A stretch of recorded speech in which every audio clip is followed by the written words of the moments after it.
Well, most of our local school districts have wrapped up for the year, which can mean big challenges for today's digital parents. How do you manage all that extra time at home without your kids parked on devices, racking up hours and hours of mindless summer screen time? Thankfully, there's hope.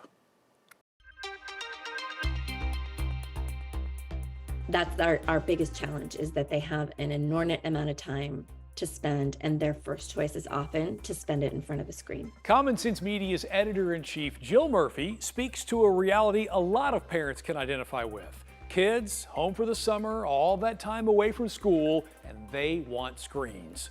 So, what do you do? First, she recommends cutting yourself some slack. Kids need their vacation time to unwind as well, just like mom or dad. A little bit of extra screen time isn't the end of the world. And you can use that extra time to your advantage. She says one way, turn screen time into quality time by watching shows or gaming together.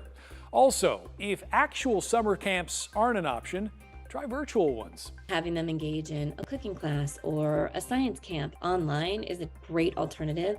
Even if it's just for an hour a day, it really just kind of starts to spark that imagination and fill their time, again, in that productive way that everybody can feel good about. Walsh recommends Common Sense's reviews and trusted ratings to get a better sense of what scripted content your kids may be consuming, as opposed to digital creators on YouTube, which haven't always been reviewed for kids.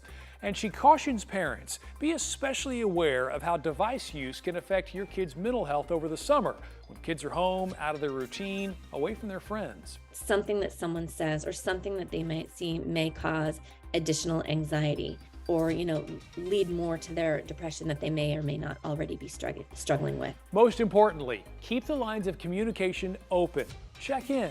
Each family, each kid has different needs, and one size doesn't fit all. With any parenting advice and any research that we have, leading with your gut and talking to your kids about where they're at and what they're doing online, what they're watching, it always comes back to that for us. It feels like the two big takeaways are you have to be in conversation with your kids about what they're watching and how they're spending that time. But it's a reminder that not all screen time is created equal when you can use some of that extra time for family activities or learning or, as she mentioned, maybe a virtual camp. You're saying so no hard and fast rule, and you can only do it for 30 minutes a day. I think that's going to be really hard to enforce during the summer. Hey, if you can do it, though, more power to you. All right. Yeah. Good information. Thanks, Mark.